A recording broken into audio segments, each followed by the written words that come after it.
Hello everybody and welcome to another community fortress. This fortress was sent in on the Discord by Neech and it goes by the name of Helmsriddled. This isn't the first fort they've sent in, so I just want to say real quick thank you for sending in multiple forts to this show. This fortress is a member of the Sculpted Stake and a member of the Cloister of Confederating, a dwarven civilization. Now supposedly this civ is mostly dead at this point. They're not getting any migrants and trading has stopped, so they are very worried that the civ is entirely dead. However, at a glance it does look like there are still some sites that are under control of this civilization, but I mean they're all very low population, so I would lean to agree that yes, this civ is probably at least on the downturn, if not completely dead. If you'd like to send in a fortress for me to have a look at on this show, I really do request that you do, because I've officially caught up with my backlog. This is the last series of recordings that I'm going to be doing for fortresses that have been uploaded. I have them all in my save folder right now, and I am pretty much through my backlog. So if you send in a fortress, odds are good you'll get a video out of it pretty quickly. So I'm kind of putting out the call. If you would like to have a fortress shown on this show, simply join my Discord and join the DF Save sharing room where you can upload your save. I do everything from like advice on more beginner forts all the way up to just simply showcasing people's incredible creations. And I'd love to see more of the things that you've been working on. Or if you're taking a break from the game and maybe you're coming back soon, I'd be curious when you'll be back, because it's always nice to have fortresses to look at so that this show can continue. That being said, I am organizing a Dwarf Fortress bedroom design contest, which might get those creative juices flowing once again. Now, as we dive into this fortress by Neech, it's a rather low population. It's only 81 pop, so this is kind of a lower on the scale of like dwarven settlements, I should say, for sizing. As we scroll around the outer areas of the map, you'll see that it's a very dense forest and a really nice valley. I actually really like the look of this valley. And then there's this little strip here that I'm assuming has been cleared out by the dwarves for traders to get in cleanly. Looks like they're in the process of constructing a road or something. If I move up to the top here and kind of look around, it would be quite difficult for creatures to get through. There is some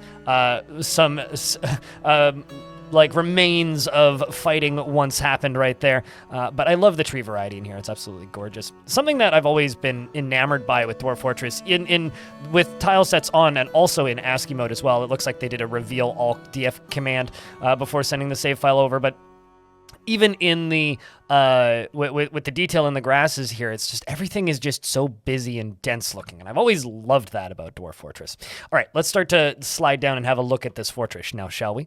Another giveaway that they did a reveal all command, or something is bugging and giving me reveal all, is this up here. The mini map is all dark colored, which you may have noticed in the last fort as well. So down here we have a bunch of supports, and they're all kind of supporting this little strange river structure here. I'm assuming that this is mostly just an aesthetic design to, like, you know, let the river kind of go by, and then these bridges can come down and flow across. Of course, this is the entryway into the fort here, with kind of water dribbling everywhere. However, the creek entrance is a neat idea. It really kind of gives the fortress a unique aesthetic, I think is the best way to put it. Like, the entryway to the fortress is you go up to the creek, you walk down into the creek, and then down through the creek. And then to close the fort, you pull these levers, and it slams everything shut. Kind of a neat idea. I really like this entrance. I don't think I've ever seen one like this.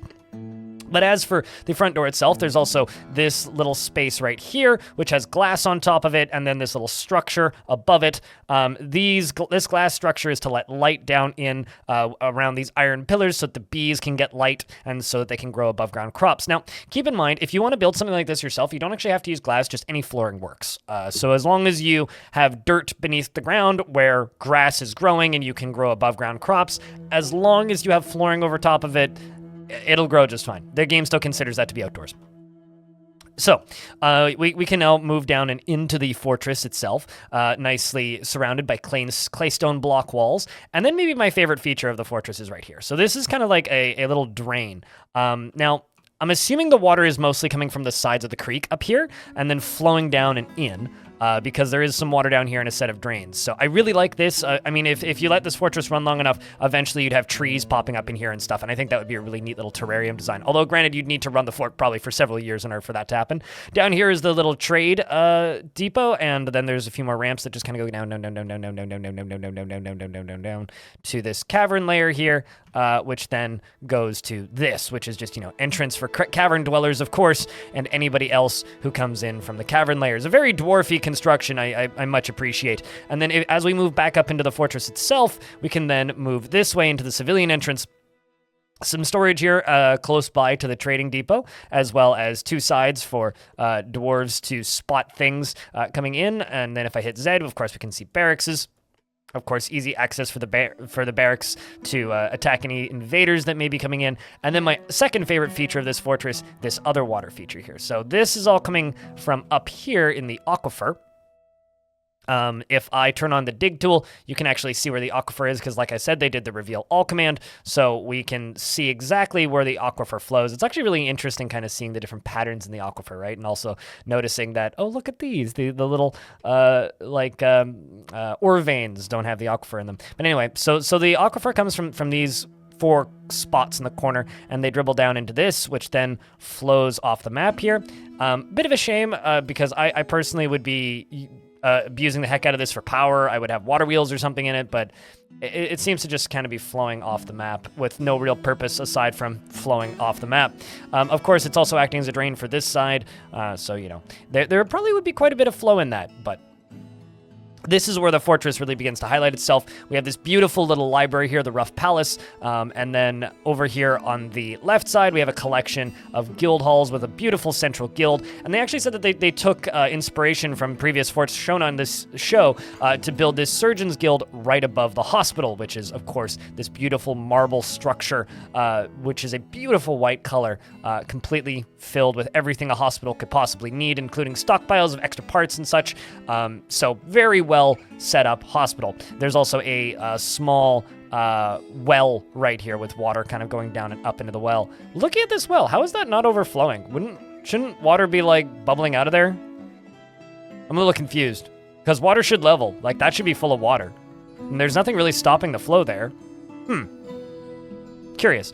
Anyway, maybe it's because it's all just flowing off the map fast enough that it's not bubbling up. That's surprising to me. I would think that room would be full of water. Anyway, if we move back up a level, up here we can kind of see like our central bedroom area, and this has multiple floors, and there's stairs over here, as you can see. So if I move up, we can see the second floor. Down on the bottom layer, over here is a large dining hall. I'm not sure what these little... Oh, I guess these are probably for artifacts, right? Because there's like pedestals kind of around the edge. Yeah, that makes sense. And then if I move up a layer, we can see daycare up here. I love the little rainbow. It's a lovely addition. And then we have, kind of your general stockpiles down there and stuff for getting things done, as well as garbage disposal, which goes all the way down into the bottom of this, with a drawbridge at the bottom, which, obviously makes things cease to exist. Why is there a skeleton floating? Oh, I see. It was mid-falling. I was like, why is there a skeleton floating in midair? It's because it was in the middle of falling. Well, that makes a lot of sense. And then down here we have a little iron pot connected to this little minecart structure here that goes up to this stockpile, which is, of course, filled with plants. So they come from here, the plants go into here, and then down there. Of course, there's this little room that we kind of missed, which is a collection of guild halls once again. Probably all related to farming, if I were to guess. Let's have a peek. Yep, planter and beekeeper. Yep. Herbalist. Yep. And, of course, the Hall of Mists, a Farmer's Guild Hall. So there's your Farmer's Guilds as well. Not exactly easy to access these, hey? I mean, like, where's the stairs to these? I guess they just kind of have to take these stairs. I guess, I mean, it's if you're going there, you're going there, right? And then, like I said, we have daycare. If we move down one layer, and I hit Z again, we got that dining hall that we already looked at. And then over here we have another dining hall and then an office down beneath it. This office is definitely for somebody of royal stature who unfortunately will not be coming as the civilization is now dead. Up here we have, a water source from a well, as well as a bunch of livestock, because they are all living in this area, which is another feature that I really like about this fortress. So we've got mist generators falling down, and we've got Drathlas, which look awesome in this tile set. I haven't seen that many Drathlas in my caverns as of late, as well as baby Drathlas. Look at the baby Drathlas. They got such cute little faces. Look at these little guys. They look kind of pissed, but I kind of like it. And then over here we have a little lever room and a ramp and a set of ramps kind of going down. And then at the bottom of this, more supports for a glass floor and water, and then a beautiful river kind of running off the map. I love this natural design. I would have had bedrooms all the way along this. That's where I would have put my bedrooms and made it all super well appointed. And then we have a whole bunch of water wheels that are powering a pump that is pumping from all the way, all the way, all the way, all the way, all the way down. All the way down from here. Then it goes all the way, all the way, all the way, all the way, all the way, all the way, all the way up to, well, nowhere.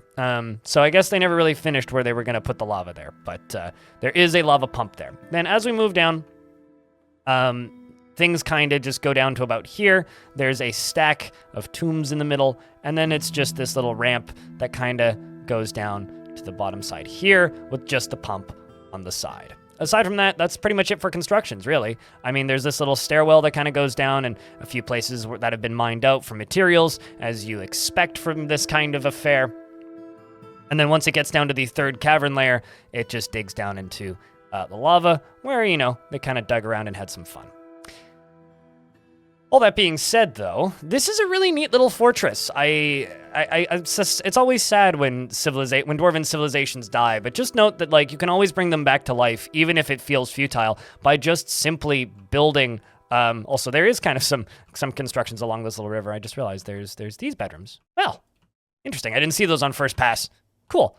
From my experience with fortresses like this, it's like, if you've noticed a civilization has died, just go into like the make a new fortress screen and just make like 24 fortresses. That would be my advice, because you will be able to recover most dead factions by simply building more fortresses. Even if they only have 20 dwarves in them, it'll start kind of the world gen gears going again as you make fortresses and retire them, make fortress, retire, make fortress and retire. You don't even have to build with them. You just let the starting 7 exist there and they will, air quotes, build a fort. And that will kind of reinvigorate the civ. It is always possible to bring a civ back from the brink, but like, it can be a bit of work, and it feels a bit cheesy, and some people don't like to do that. That being said, though, if you would like to send in a fortress for me to have a look at on this show, just like Neech did, please do that via my Discord server in the DF Save sharing room. If you would like to support this show and my creations and work directly, you can do that via my Patreon or by checking out one of my Twitch streams at twitch.tv/BLINDIRL. Thank you very much for watching, and I hope to see you in the next one.